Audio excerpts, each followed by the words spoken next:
Hey ladies, today I want to talk to you about the number one complaint I get from women that are going through perimenopause, and that is bloating.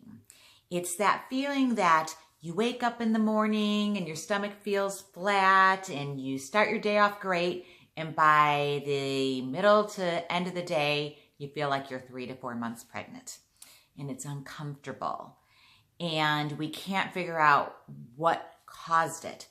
I have this happen with so many of my clients, and they're clients who eat healthy. In general, the foods that they're eating are healthy foods, but they are on a daily basis dealing with bloating.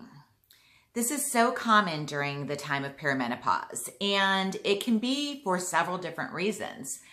Part of it has to do with hormonal changes and shifts in our estrogen and progesterone levels, but also some of it has to do with our gut health. So it's very common, as we get older to start having problems with things like food sensitivities and imbalances in our guts, leaky gut, things like that. And until you get to the root cause of what's causing this bloating, you are just going to constantly be dealing with this day in, day out. Doesn't matter what you eat. So that is one of the first things that I, begin to work on with my clients is, first of all, we got to figure out let's remove some of the foods that could possibly be causing this bloating. There's a lot of very common foods that lead to bloating. So I usually start off with those first. And then, we slowly introduce foods back and we see, how does your body react? When you eat that, do you bloat immediately, or do you notice next day you feel more bloated, you feel joint pain or different things like that?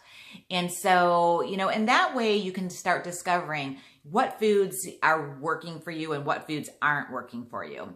And just because you find a food that doesn't work for you doesn't mean you cannot eat that food for the rest of your life. It just means that maybe you need to do a little bit of healing so that your body has the ability to digest that food better. So that gets to the next part of, what I work on with clients, which is really working on your digestive health and your liver health. We need our gut flora to be in balance.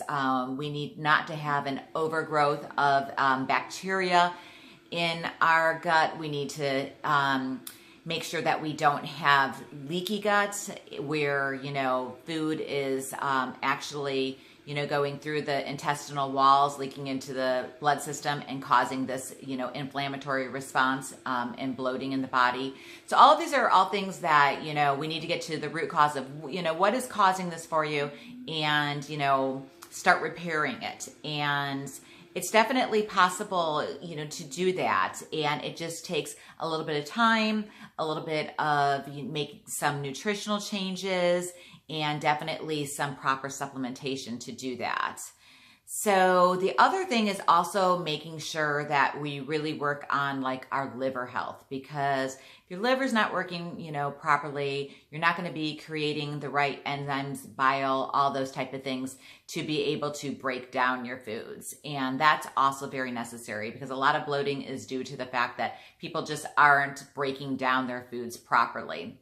So if you are, dealing with bloating, it's not something that you just have to go on and live with for the rest of your life. You definitely can make some changes to make things better and to be able to eat those things that you want to eat again. So if that's a problem and you want to learn a little bit more about fixing that along with getting those hormones into balance, just click on the link below and set up a consultation call with me, and I'd love to talk to you more. Have a great day.